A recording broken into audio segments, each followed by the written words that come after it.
Hey everybody, Randy Kertz here for Bass Musician. So this time around I'd like to talk about what we do prior to getting ready to play. This is probably called the ready position, at least that's what I'm going to call it, and it makes sense because it is something that we do prior to getting ready to play.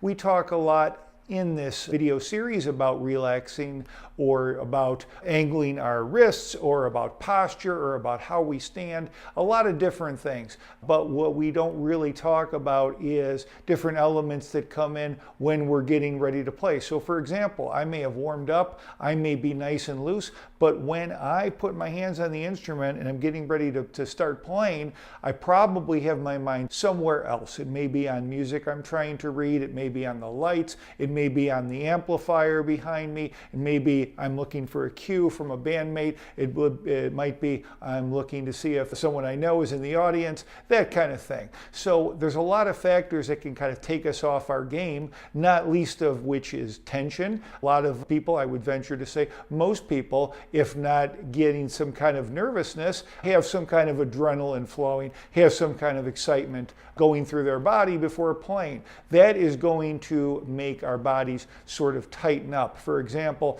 I might be ready and I may have already kind of loosened up my shoulders before I put the instrument on and shook it out like we talk about here, and then I might be ready to play and I might sort of hunch up again because I'm thinking about all these different things or one of these different things that we just talked about. So a thing that I like to do not only prior to performing but periodically throughout the performance is just in that ready position, then just kind of drop everything again and then reset yourself. So I may again have prepared myself very well and have my playing down to a point where I'm not doing the things that can cause problems most frequently in players, like bending the wrist too much or leaning the forearm on the instrument or something like that. But it's very easy for me to put the instrument on and get ready to play and have an unnecessary degree of tension in the neck, the shoulders, and the wrists, again, just because of getting ready to actually deliver the performance.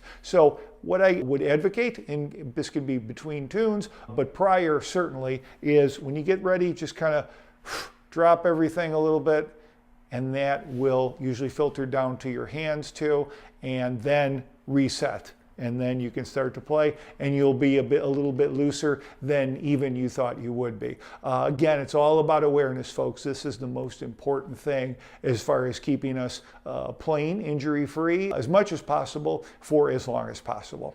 So, Randy Kertz here for Bass Musician, always available at drkertz.com.